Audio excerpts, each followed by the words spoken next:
Today I'd like to talk to you about a new gaming service called Stream On. It's a gaming service where we keep the games on our servers and you merely log in from your hardware. That way you don't have to keep any of the games on your hardware or pay for the games full on. It's very similar to some other things that are out there. However, the difference being is that while we keep the games and we keep the licenses, the save game data will be saved on your local hard drive, but the games themselves are stored on our servers, and you merely log into our servers to play them.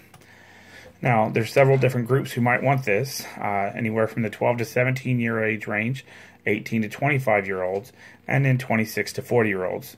Now, each group is going to have a different aspiration as to what they want out of this. The 12 to 17 year olds are going to need to see, we're going to have to advertise to their parents, actually, because they don't have jobs.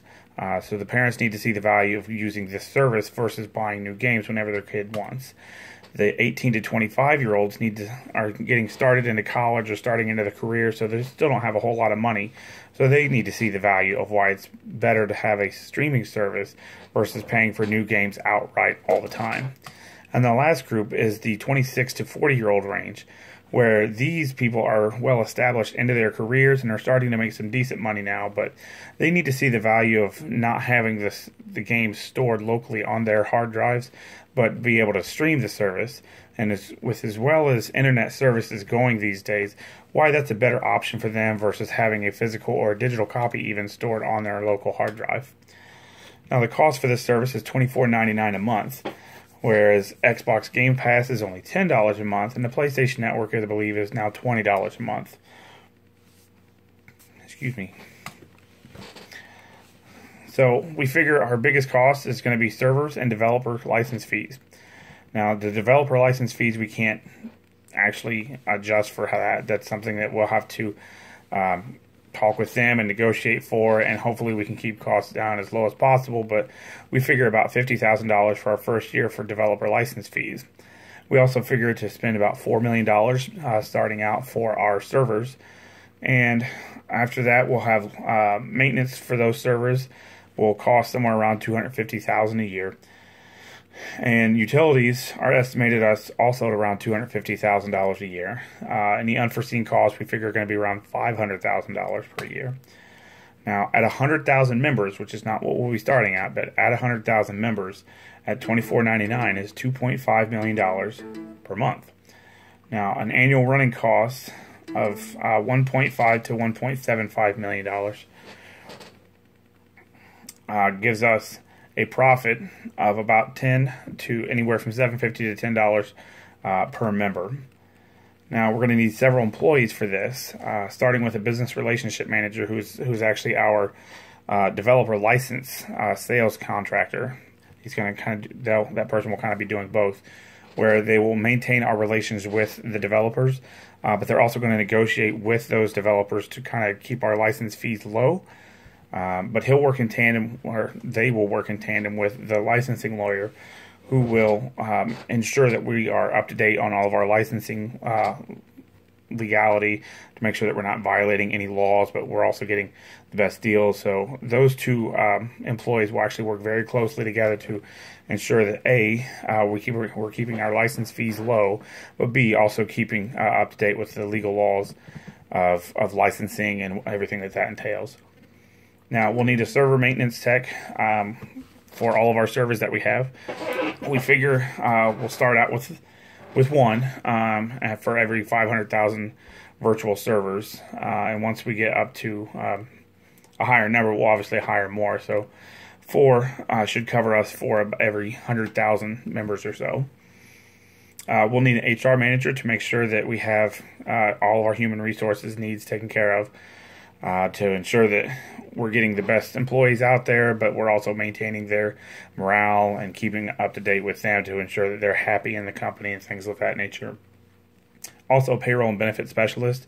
This will be someone who will make sure that our employees get paid and that we have benefits, but also they'll go out and they'll find to make sure that we have the best benefits package that we can afford while keeping costs low for that as well. Because we want to be competitive out in the field. We don't want to just be a new people and not be competitive within our area.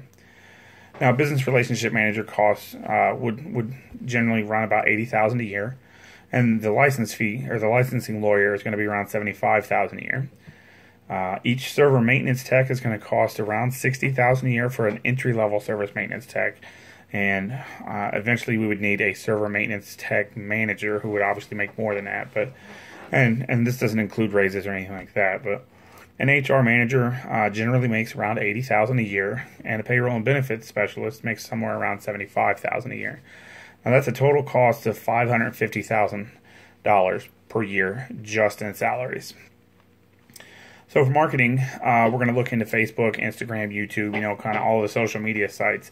But our big thing is that we want to get a Twitch streamer and a Mixer streamer and sponsor them. That way they can promote our service as well. So if we can get on with them to have them sponsor them for several of their episodes, then they can then bring it back to us with an ad on their stream at some point. And that'll help promote our goals there. Now we figure we're going to start with a developer cost of $50,000 a month, and we figure that will increase month over month by about 5%. And if we start with 3,500 members at $24.99 a month, we are hoping to have a growth rate of about 7.5%. That will keep us in the black and out of the red. Including all salary costs, rent, and utilities, and developer license fee, our monthly, that's all of our monthly costs right there, so we don't need to worry about any of that. Profit minus our income fees is going to be somewhere along the lines of, give me a second here. We figure our year one profit is going to be around $281,000, and our year two profit, this is all starting at 3,500 members. Our year two profit at a 7.5% growth rate and a 5% increase on our developer license fees, basing everything else is staying the same. We're looking at a $2.2 million profit for that year. So the increase over year is extravagant. But obviously that's not going to include raises for the raises for the members, raises for the employees, or any of the benefits package that we have in here. So these numbers are skewed a little bit, but overall, it's going to be a profitable business.